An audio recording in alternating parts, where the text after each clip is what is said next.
My name is John Parker Hammond. I was born on March 14th, 1928. What follows is a record of certain events in which I took part between the years 1980 and 1997 on an island I will call Site B. Site B was not to be a theme park, but a research station. This was where we did the real work.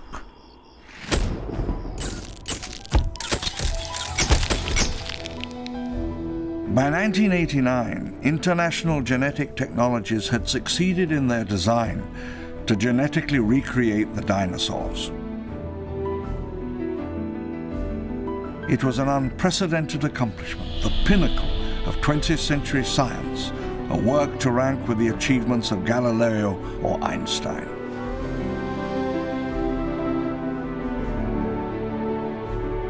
But it was not all so easy or so simple as it appeared. One seldom hears the true history of such events. What happened at the place where the world changed? How it began? What were the reasons? What was the cost? I think the cost may have been a fair bit of money, John, if I remember correctly. Huh.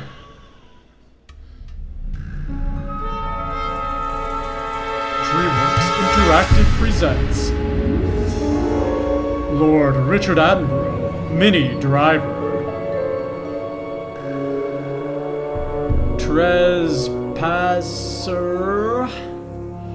Trespasser, that's right. Welcome, everybody. Welcome to Jurassic Park Trespasser. I am the idiot. Yes, that's my username. Go ahead, make fun of me right now. Get that out of the way.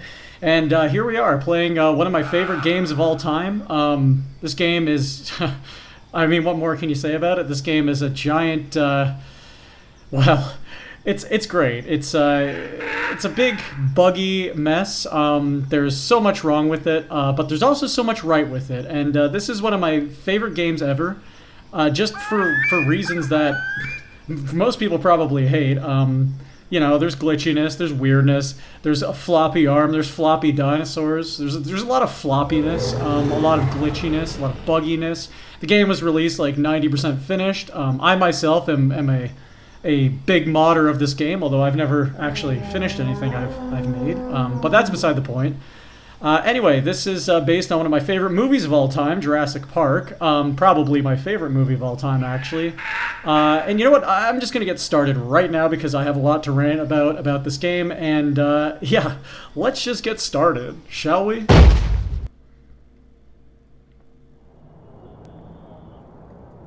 And I have no idea what that says because the resolution is terrible. Probably something about going to an island or something, maybe some dinosaurs, you know, that kind of thing. No, just kidding, there's nothing on that list. Interesting, she has a mask there. I've always wondered what that's all about. The person you're trying to reach is unavailable. Please leave a message after the tone. Ann, are you there? I wonder what that poster is. Pick up the phone. God, don't tell me your mom was serious. You're in Costa Rica? Visiting the natives, huh? Sun, sand, and adventure? My little Indiana Ann, world traveler extraordinaire. Well, give me a call when you get back, okay? By the way, I thought you hated flying. I think that means throwing up in Spanish. Potential.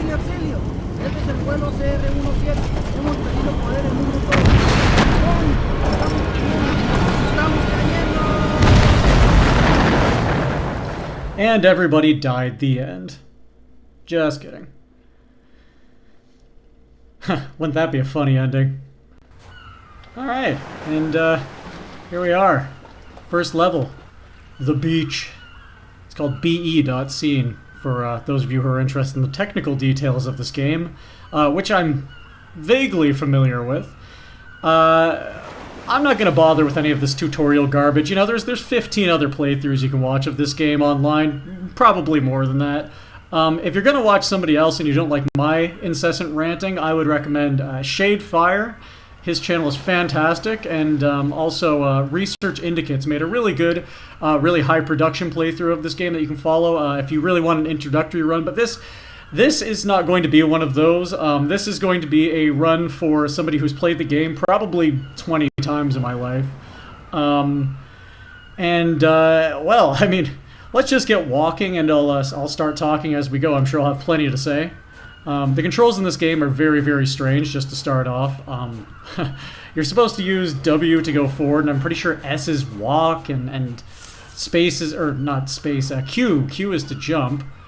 But, I don't have those controls because they're stupid. Yeah, there you go. Q to jump up. Well, I have spacebar set to jump, so the game just doesn't change what it says up there because those are fixed strings built into the game engine. You can change them using Trespasser Custom Edition, which I am actually running right now. Basically, it enhances the graphics, it fixes some of the bugs with the game, it lets it run on DirectX 9. I'm running at 4K right now on Windows 11, I think it is. Windows 11, Windows 10, I don't know.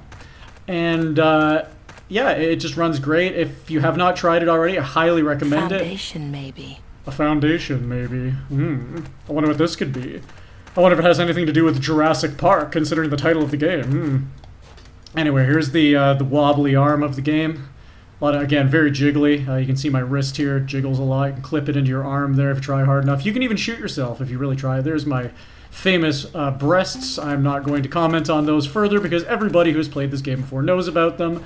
And I know there are some users, some of my Trescom affiliates, shout out to trescom.org, by the way, who absolutely are sick of people making fun of her boobs. So yeah, there they are.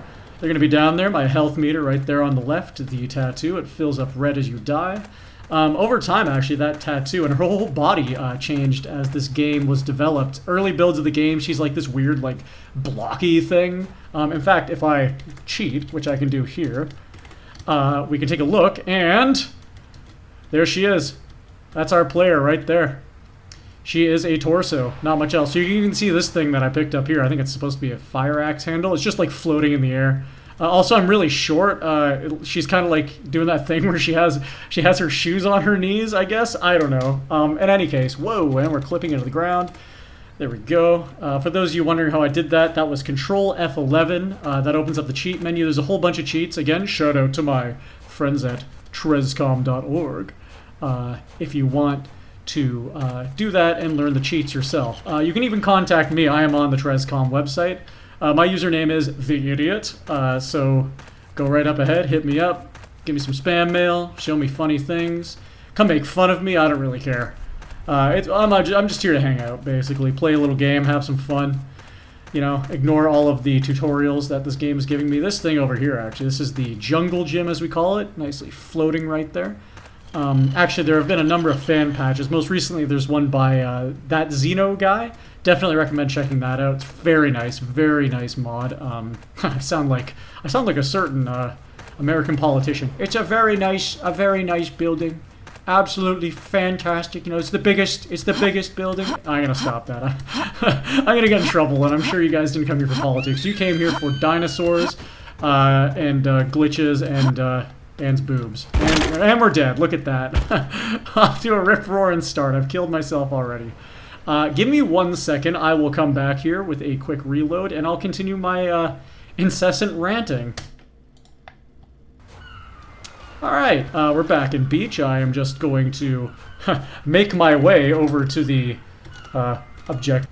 Okay, here we are. We're back on top of these rocks. We got some barrels to push down. I guess this would have been innovative at the time. Nowadays, it's just kind of pointless.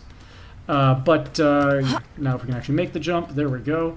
Trust me, I don't die very often in this game, but when I do, it's because something stupid happens. And you see, the way the physics work in this game is kind of strange. So every object in the game, I've got my hands off, I'm talking with my hands now. Every object in this game has what's known as a bounding volume, if I remember correctly. So there's a couple kinds of these.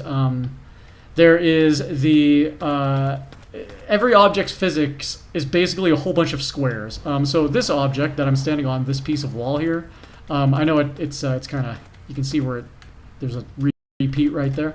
Every object basically has a box that determines its physics. Now this one's a big rectangle, so it's fine.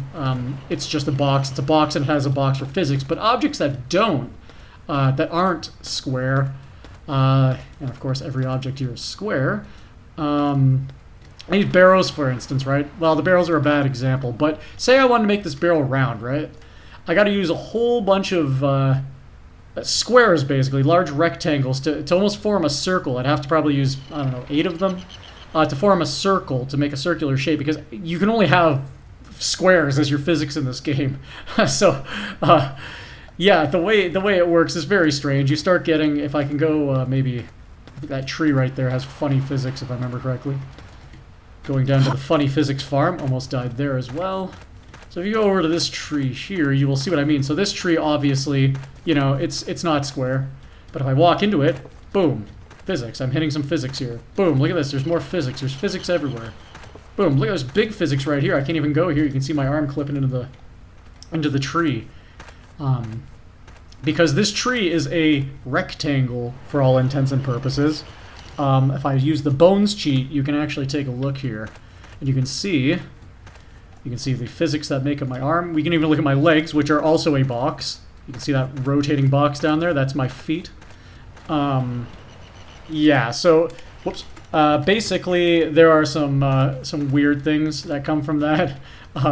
You can't make anything round. If you do, you got to use a lot of physics objects, and there's a limit to how many physics objects an object can have. So, like, you couldn't make something like super complex, like a car or anything.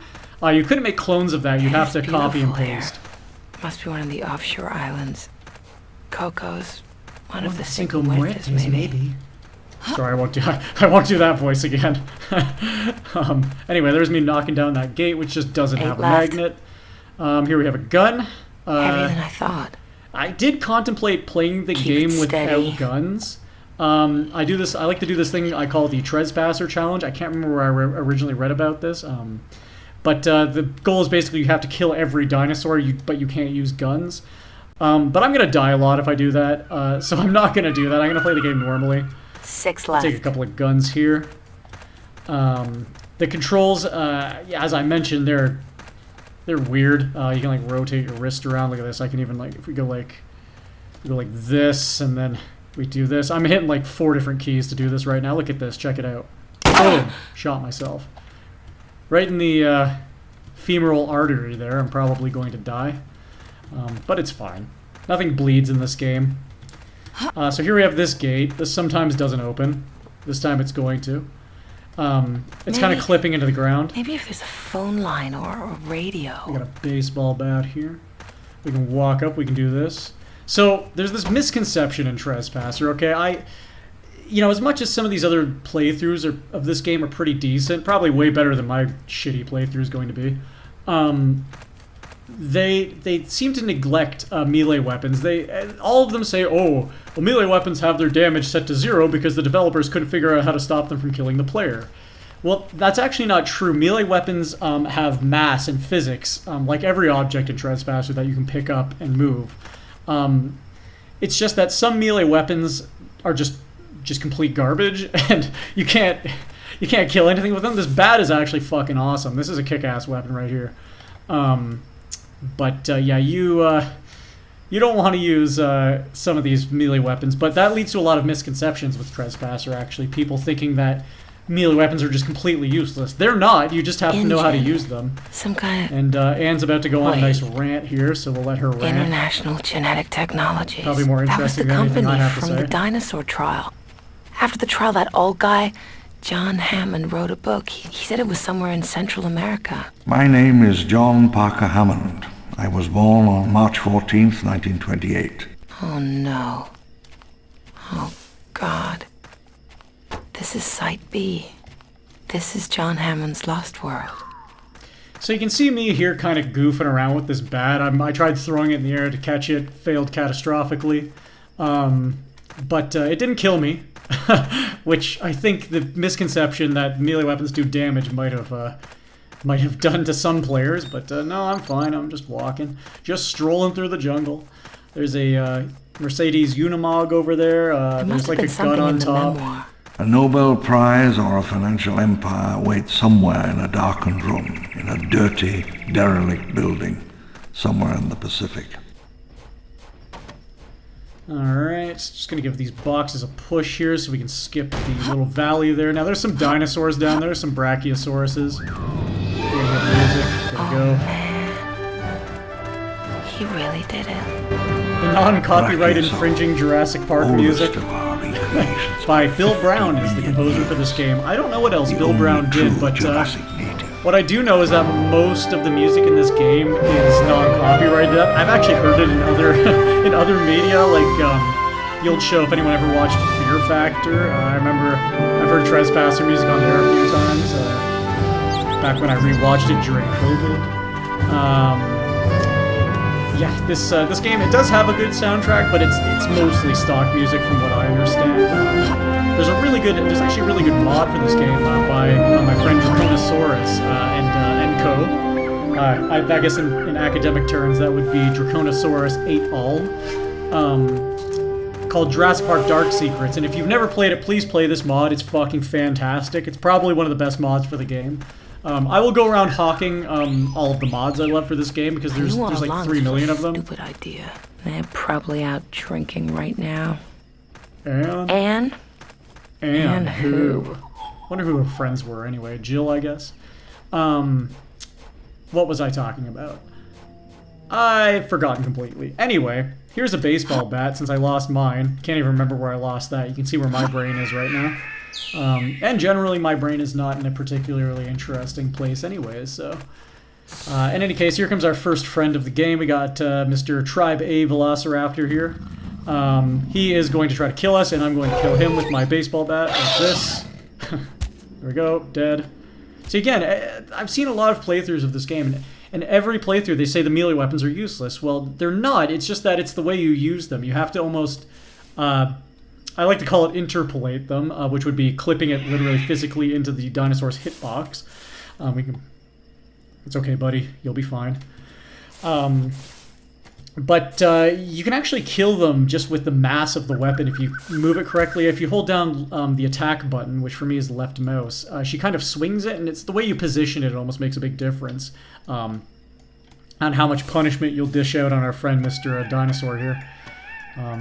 But anyway, we don't need this anymore because there's no more dinosaurs in the level. Oh, that's not true. There's actually the technology, the real trick of it is still in there.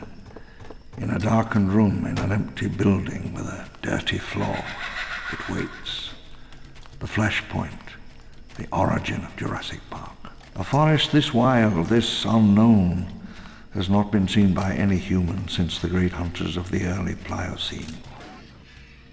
So another thing I want to talk about in this game. So again, like I said, this is going to be kind of a playthrough for veteran trespassers, if you will. If you've played the game before or you're interested in it, if you're a fan of Jurassic Park, I can probably provide some information since that's one of my favorite movies ever.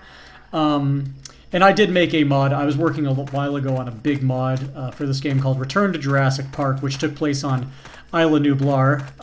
Not to hawk myself or anything. And I had tried to recreate it as accurately as I could within the very limited map size of this game. 6. But ultimately that project was going to be probably about a 90-year endeavor, so I decided to give up on it. But if you want to check it out, I did release it. There's some cool stuff to check out. If you like the Visitor Center, you can check out the Jurassic Park Gate and all that. It's not really accurate to the movies. Velociraptor. A small theropod, native John, to I'm China talking here, and man. Mongolia.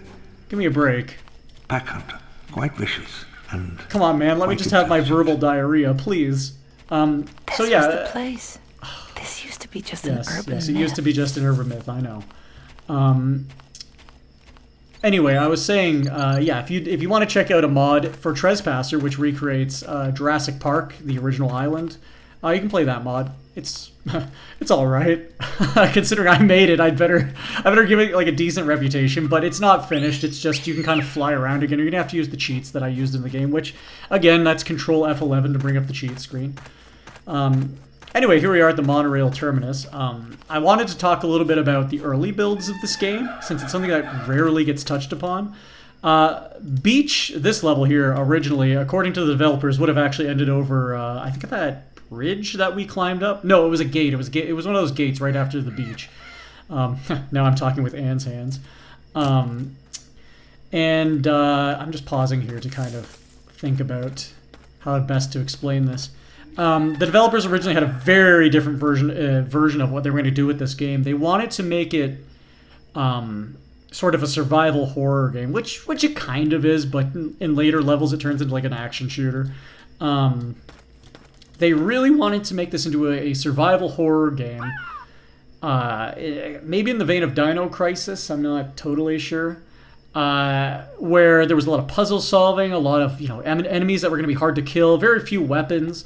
And then they made the engine, and they kind of realized that that doesn't really work in this engine, considering all like the weird shit that goes on. So they ended up scrapping that concept and going for what we have now. But if you check out some of the earliest builds of this game, you get some really interesting stuff. There's an early version of Jungle Road, which is the next level, which we're going to go into in a moment. I just want to finish what I'm talking about here. There's a very early version of this where the next level, Jungle Road, actually starts right over there where I just came from. It's very open. There's a lot of space to explore that is just closed off in this Welcome to the city of tomorrow. Current version that I'm playing. This is the current version, as in this was the final release of the game. This is build 116. I'm referring to, I think, build 55. I might be wrong. And then there's a build 96 as well you can play, which has a complete deleted level, Pine Valley. I'm not sure where you would get that. I think it has been uploaded by again, one of my fellow Trescommers, Tattoo. If I'm saying that right, I hope I am, because otherwise he's going to yell at me. Yeah, if you want to check out some early builds of this game, check out Trescom again.